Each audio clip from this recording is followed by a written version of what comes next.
Hi guys, and welcome back to my channel. If you're new to my channel, please like and subscribe, as it would do my channel no end of good. Thank you very much. Anyway, what do we have today? We have this rather cool watch from Herbelin. Now, I've featured Herbelin before on the channel, and I've enjoyed both of those watches, but this one is really cool.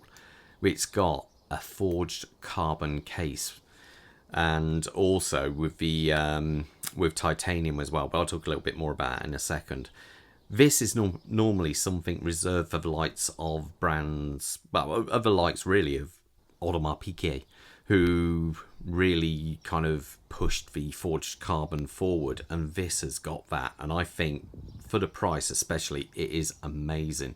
The price on this, the RIP, is £1,800, but I know Francis and Gay do a 15% off, so you might be able to pick it up for around about £1,500. And I think for that price, it is a steal. It really is a good buy.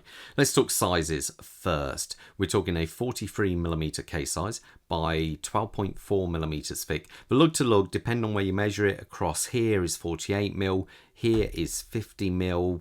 So it depends on how you look at this watch, because you kind of read this more so. The strap size at the end here is bizarre because it's 21.5. So a bit weird and wonderful, but there are options available on this we'll talk about later. So let's check out that dial. The dial itself is simply lovely because you have this matte carbon finish here, and then you have this kind of gloss finish more so in the middle there. And these lines aren't just random. This is the seabed from, it's the start of a French race. I believe it's Saint Malo. This is the actual bed there. And it is rather coolly done. It just looks really nice, really. The accents around here in yellow really give it a fresh kind of look to it. It looks like a great fun watch. I really like this. I believe the colours are down to the brand ambassador's ship, as he has yellow on that, and this is taken from that. I must admit, overall, the dial I think just looks really strong. It looks really, really good. So we have these incredibly well polished hands. They do have loom on here, as do the applied hour markers. The loom is okay, definitely stronger on the hands than on the hour markers, but that's just simply down to the amount of loom material actually on there. We have a day-date convocation here at a 3 o'clock position, and just, you know, just the right amount of writing really. Herbelin automatic and carbon titanium 200 meter. This is a 200 meter diver. Now, as we go past that, we have a sapphire crystal with AR coating on there.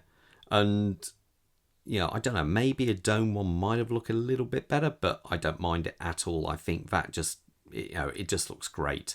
But let's face it, the star of the show is this case. And being that it's forged carbon means it will be slightly different on each watch. Now, this isn't carbon all the way through. It actually features a titanium subcase, and the carbon is mounted around that. And so you're getting two kind of really cool high-tech materials. You're getting the titanium and the forged carbon, and what looks like these screws applied round here. Overall, I do like it. I like the way they put the Newport, they engrave it on there. Now, as you can see, we've got this, I should talk actually about the crown. The crown itself is a screw down crown, and it's got an incredible pop to it when it comes out. So if I go, it's got a real solid kind of nice sound to it there. And it screws in all nice and easy, no problem at all. Now, the back of the watch. We have back here an SW 220 movement, and I put this on the time grapher earlier, and to be fair, it was coming out at, I think it was plus half a second in the position I had it. So they've done an absolutely stellar job of regulating this for sure.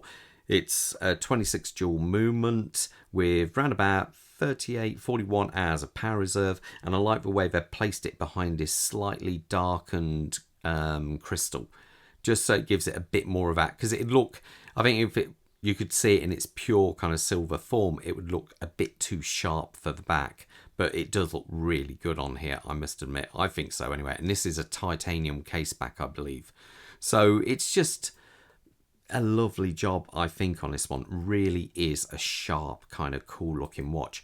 Now, the lugs, this is a bit of a strange one, because the Newport has got this arrangement where they've got this line coming through, but you have got this kind of male lug on there. So it does mean you are a bit limited on what you can fit to it, though there are different coloured straps available. There is a very tasteful, it's more a kind of shouty yellow one, and is also a blue one. I must point out, these straps are guaranteed for 10 years as well. So you can change them over. The only, I'm not quite sure exactly how you do it. I presume it's just, turn one, turn the other the opposite way.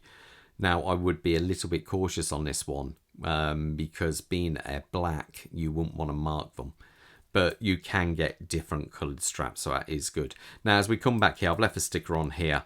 We do have just a normal machined fold-over clasp. I don't believe this is titanium, as I can't see any titanium marking on there, so it could be steel. We do have the logo on the back there.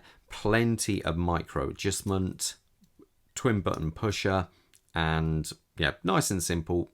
Nothing too flash, but looks perfectly okay on this watch. So there you go.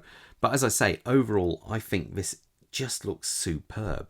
It's got a real kind of, just one of those watches. I think if you wore this, it would stand out so much more than your average steel kind of looking watch. I think this one really would. Let me put it on my wrist and we'll see how it looks. Quick wrist check. I'm wearing my Corum jumping hours today. Bob, what do you have there? Ooh, Bob has a rather cool Zenith with the Al Primero movement there. Courtesy of Niall, one of my subscribers, so I've got to get that reviewed at some point. So let's put this on. Now, I must say, if any of you watch any of my older videos from a few years ago where I had a completely different format and all that, and you'd like to see maybe an updated video of one of the watches featured, please, let me know in the comments below. And if I still own that watch or can get hold of it, I will do. So I've got a 7¼ inch wrist. So let's try this on and see how it looks. Now, I have this adjusted to the absolute, pushed in as far as I possibly can there. And look how much strap you do get on this watch.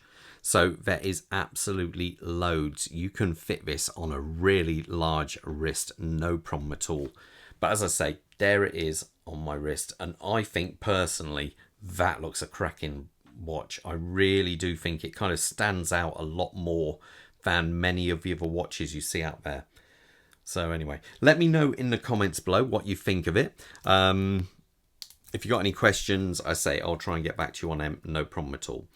But all the best, guys, and most importantly, stay safe out there. Bye.